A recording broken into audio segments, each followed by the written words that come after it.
Most of us grew up with the exact same comforting bedtime story. We picture this cheerful princess, the singing birds, that magical true love's kiss, and a villain who kinda just falls off a cliff. But what if I told you the original tale isn't a children's story at all? It actually reads a lot more like a dark, psychological true crime thriller. Welcome to This Explainer. Today, we're stripping away all that colorful animation and those friendly songs. We are diving deep into the true, original text of Snow White. We're going to look at a relentless assassin, some seriously extreme medieval vengeance, and the fascinating history of why society felt the need to censor the story so heavily. So get ready, because you might literally never look at a poisoned apple the same way again.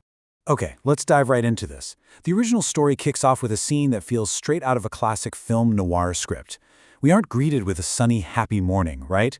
It's the dead of winter, a queen is sewing by an open window, she pricks her finger, and 3 drops of blood fall onto the pure white snow. The striking contrast, that bright red blood against the freezing white snow, is what prompts her famous wish. It's this visceral, moody opening that immediately sets a much darker, heavier tone. It tells us from the very first sentence that this is a story where beauty is intimately tied to pain and, well, blood. And wow, that darkness escalates incredibly fast when we actually look at our villain. In the versions we know today, the evil queen is vain, she casts some spells, and she just wants Snow White gone. Simple enough. But the original text takes a horrifying detour straight into cannibalism.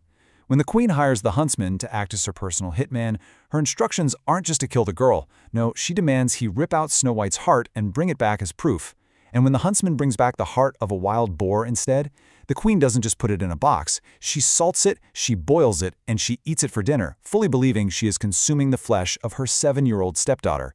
Yeah, it is a stunningly brutal detail that modern adaptations have, understandably, entirely erased. Section 1. Narcissism's Poisonous Reflection. So to understand how a monarch gets to the point of literally cannibalizing a child, we really need to take a modern clinical look at the queen's mind. Simply put, she suffers from extreme narcissism.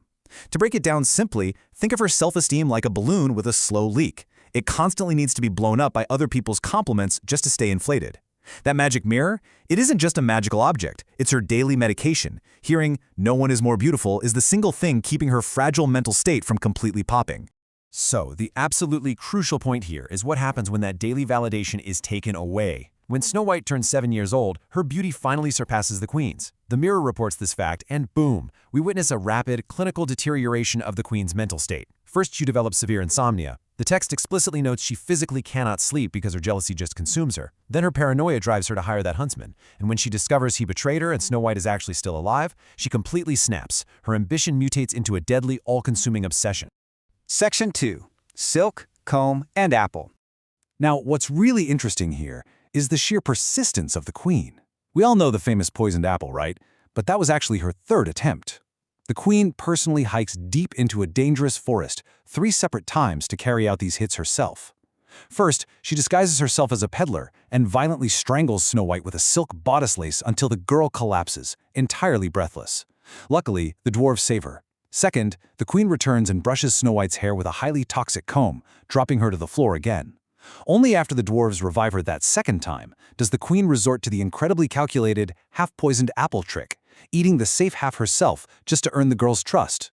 This relentless series of attacks brilliantly illustrates the core symbolic conflict of the entire story.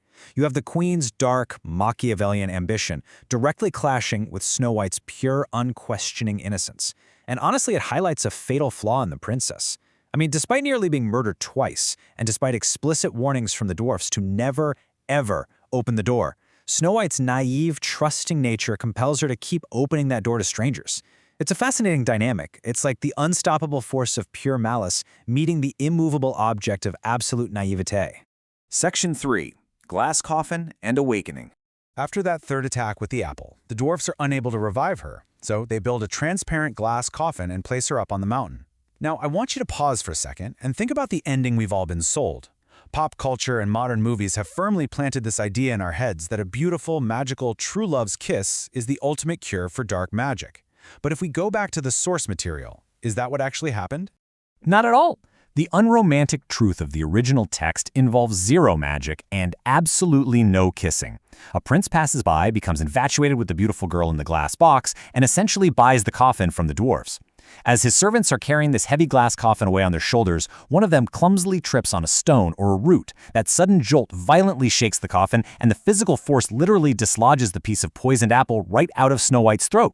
Yep, it is an accident. Pure, unadulterated physics and dumb luck, not a magical kiss, is what brings our protagonists back to the land of the living.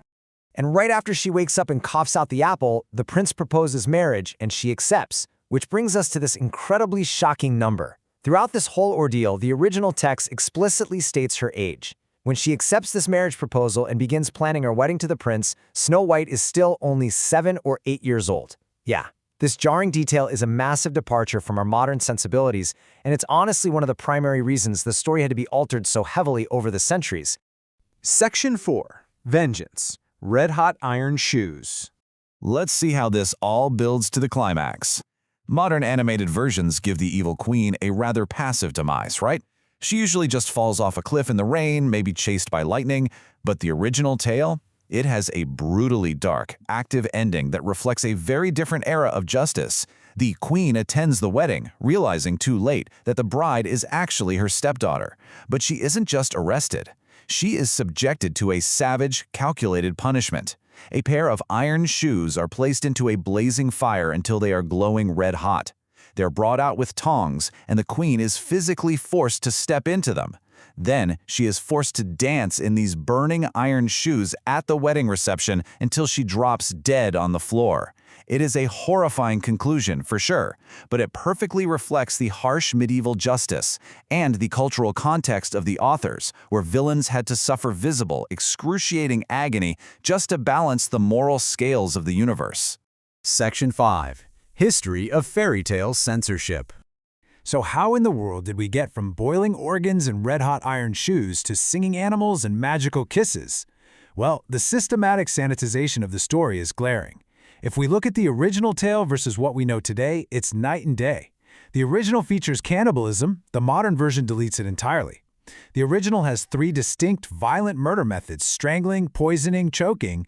The modern version condenses all of this to just the iconic apple. The awakening goes from a clumsy, physical tripping accident to a highly romanticized magical kiss. And the queen's punishment shifts from a torturous medieval execution in iron shoes to a much more sanitized accidental fall. We are essentially watching a deliberate structural softening of the story's core elements.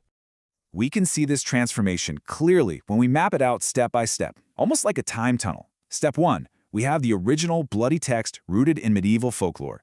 This was aimed as much at adults as it was at children, and it was meant to serve as a harsh, real-world warning. Step 2. As society moves into the Victorian era, we start to see a gradual sanitization. Storytellers begin filing down the sharpest edges to make it more palatable for younger, middle-class audiences. And finally, step 3, we arrive at the modern, child-focused animated narratives. By the 20th century, the story is entirely reimagined. It's no longer a cautionary thriller, it's a comforting, dramatic romance. So why exactly do we do this? Why do cultures naturally censor their own folklore? Well, first, it's about removing extreme violence. Modern society simply doesn't consider cannibalism and medieval torture appropriate for bedtime reading. Makes sense. Second, it's to hide themes that clash with our current values. For example, in the original text, when the 7-year-old Snow White finds the dwarf's house, she actually drinks their wine and then passes out.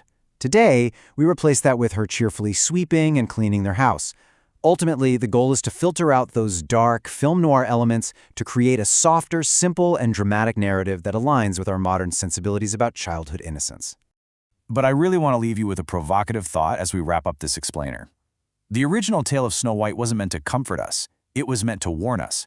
It was a stark lesson about the destructive nature of extreme narcissism, the terrifying vulnerability of naive innocence, and the absolute certainty of brutal consequences. So, if we systematically strip away the darkness from these tales just to protect our sensibilities, do we also lose the harsh, necessary psychological truths they were originally designed to teach us? It's definitely something to think about the next time you hear a fairy tale. Thank you so much for joining me on this deep dive into the dark roots of Snow White. Keep asking questions and keep exploring the hidden stories behind the stories we love.